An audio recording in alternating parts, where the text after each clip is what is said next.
Hello，大家好，我係阿 K，歡迎返嚟我嘅理財頻道。最近京東集團有個商業熱話，就係機器人送快遞。到底呢個場景仲要等幾耐先會普及開嚟？好多人以為呢啲仲係科幻片先會出現嘅場景，起碼仲要等10幾年先實現到。但事實上呢個趨勢已經靜雞落地，而且推進嘅速度比絕大部分人想象中快得多。喺2026年嘅一個內地論壇上面，京東集團創辦人劉強東就講過一句好直白嘅說話：將來都係機器人送貨強啦，根本唔需要快遞員。呢句唔係遙遠嘅預言，而係而家正在發生嘅事實。今日就同大家拆解下京東呢個轉型計劃到底係乜嚟，最後亦都會同大家分享下我自己嘅睇法。大家對內容有任何意見都歡迎留言同我分享。講入主題之前，鍾意可以幫我按讚訂閱頻道，咁樣你就唔會錯過我每個星期六嘅最新分享。另外，我自己亦設有會員頻道，大部分深度心得都會喺嗰邊出現，當中會分享我自己嘅實際操作同想法。名額有限，相關資料放喺資訊欄。好啦，我哋正式開始。京東物流而家已經喺全國接近30個城市部署咗幾千部無人配送車。喺住宅屋苑、商務園區呢啲場景實現常態化嘅最後1公里配送，再加埋倉庫入面本身嘅自動分揀、智能搬運呢啲全鏈路設備，整體物流機器人嘅部署規模已經去到10萬級。更加關鍵嘅信號係嚟自政策層面。2026年多個地方已經放寬規定，容許符合標準嘅無人配送車喺冇隨車安全員嘅情況之下開展商業化試營運。按照京東嘅規劃，2026年入面仲會落成全球首個全無人配送站，全程由無人機接駁貨物，機械臂自動裝卸，再到無人車派貨，成個流程完全冇人手參與。呢個趨勢到底意味住乜？講得直接啲，快遞員呢個職業正由不可或缺，慢慢變成可以被取代。以前一個快遞員一日頂多送200單，風吹日曬，收入全靠提成。而家一部無人車可以裝過百件包裹，24小時唔停運轉，單日處理嘅訂單量係傳統站點嘅3倍，計落嚟單位成本仲比人工低30%到40%。問題就隨之而來，呢幾十萬靠送快遞提食嘅基層員工，最後會點？係直接裁員優化，定係有其他出路呢？京東集團俾出嘅答案就係一個轉型計劃。首先同大家講清楚呢個叫涅槃計劃嘅方案到底係點運作。顧名思義，鳳凰涅槃，浴火重生。佢嘅核心邏輯好簡單，機器設備遲早都會出故障，後續嘅維修、檢查、調度永遠都需要人去做。與其等機器人慢慢取代快遞員，不如主動幫一線員工轉型，由送貨嘅人變成維護機器嘅人。具體操作上面，京東已經同全國超過120所職業院校達成合作，會分批組織一線藍領員工入去接受培訓，學嘅內容都好貼地，唔係空泛嘅理論，全部都係實用為主。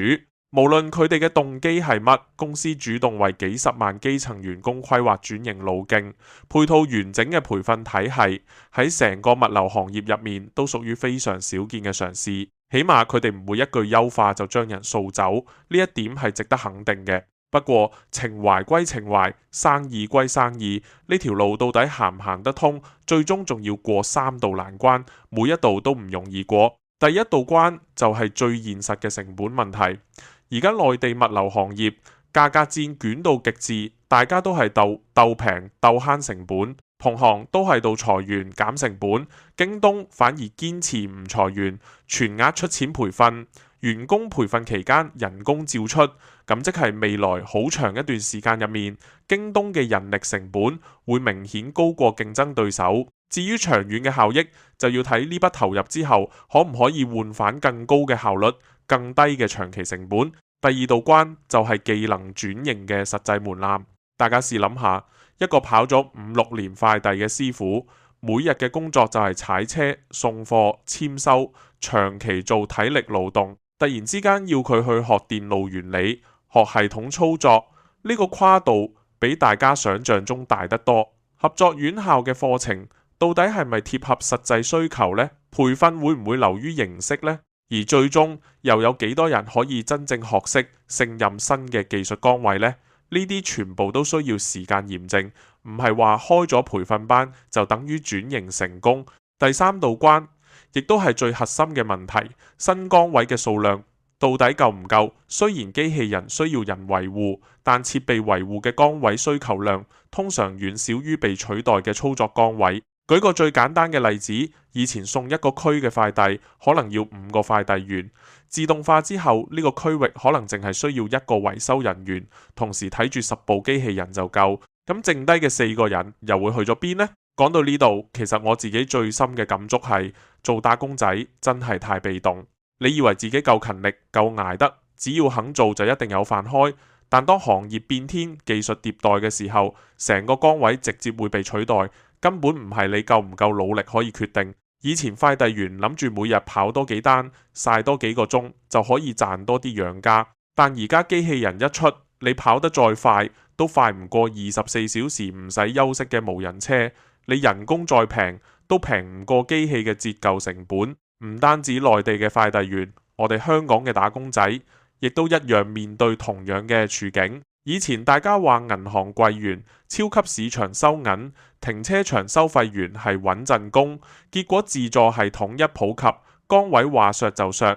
以前以為辦公室文員、數據輸入員係舒服工，而家 AI 幾分鐘就做完你一日嘅工作量。好多時候我哋根本冇得揀，公司要自動化，要裁員減成本，我哋一個普通員工根本反抗唔到。